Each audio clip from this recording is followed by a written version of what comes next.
என் பிசினஸ்க்கு GST எடுக்கணும் ஆனா ஹையரா tax கட்டுற மாதிரி இருக்கு, இல்ல அதுக்கான கம்ப்ளைண்ட்ஸ் அதாவது அதிகமா ரிட்டர்ன்ஸ் ஃபைல் பண்ற மாதிரி இருக்குன்னு நினைச்சீங்க அப்படின்னா உங்களுக்கானது தான் காம்போசிஷன் ஸ்கீம். ஸோ இன்கேஸ் உங்களோட டேர்ன் ஓவர் 1.5 crores இல்ல நீங்க ஒரு நார்த் ஈஸ்டர்ன் ஸ்டேட்ஸ்ல இருக்கீங்க அப்படின்னா உங்களோட டேர்ன் ஓவர் 75 lakhs இருந்துச்சு அப்படின்னா நீங்க இந்த காம்போசிஷன் ஸ்கீம் வந்து ஆட் பண்ணலாம்.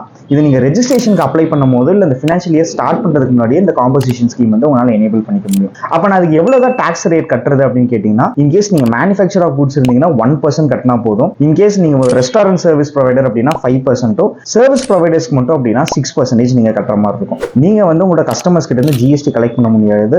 உங்க டேர்ன் ஓவர்ல இந்த பெர்சன்டேஜ் நீங்க கவர்மெண்ட்டுக்கு பே பண்ற மாதிரி இருக்கும். இது மட்டும் இல்லாம பாத்தீங்கன்னா உங்களால வந்து மற்ற ஸ்டேட்டுக்கு எந்த சப்ளை பண்ண முடியாது. நீங்க வித் இந்த ஸ்டேட்குள்ள சப்ளை பண்ணிக்கலாம். உங்க இன்வாய்சஸ்ல நீங்க ஒரு காம்போசிஷன் டீலர் அப்படிங்கறத மென்ஷன் பண்ணி ஆகணும். ஸோ இந்த ஸ்கீம் வரும்போது பாத்தீங்கன்னா நீங்க வருஷத்துக்கு ஒரு ரிட்டர்ன் நீங்க ஃபைல் பண்ணா போதும். அது மட்டும் இல்லாம பேமெண்ட்ஸ் மட்டும் நீங்க குவார்டர்லி பேசிஸ்ல பண்ணிக்கலாம். ஸோ இது போல ரெகுலர் அப்டேட்ஸ்க்கு stay subscribe with talks with Surya.